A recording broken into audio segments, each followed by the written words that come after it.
Good morning everyone. আপনারা সবাই কেমন আছেন? এখন ওয়েদারটা বেশ একটু ভালো, মোটামুটি এখন ভালোই আছি, ভালোও লাগছে। আজকে সকালটা বাইরে একটু ঝিরিঝিরি বৃষ্টি হচ্ছে, তাই একটু রেডি হয়ে গেছি, একটু ব্যাংকে যাব। সেই জন্য একটু ব্রেকফাস্টটা করব, করে নিয়ে একটু ব্যাংকে যাব। সেই জন্য আজকে ব্রেকফাস্টে নিয়েছি এই যে রুটি নিয়েছি, আর এদিকে একটু দই নিয়েছি, আর একটা কাঁঠালি কলা নিয়েছি।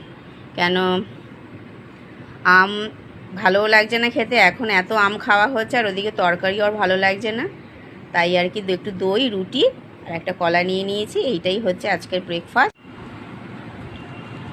তাহলে চলুন, আপনারাও আর দেরি করবেন না, যদিও বা 11টা বাজে, তাই একটু তাড়াতাড়ি ব্রেকফাস্টটা নিয়ে, বা ব্যাংকে তো আজকে সোমবার একটু ভিড় হতে পারে, ওই জন্য তাহলে খেয়ে দিয়ে তাড়াতাড়ি যাই। ঠিক আছে, চলুন, আবার এসে আবার রান্না করতে হবে। টাটা।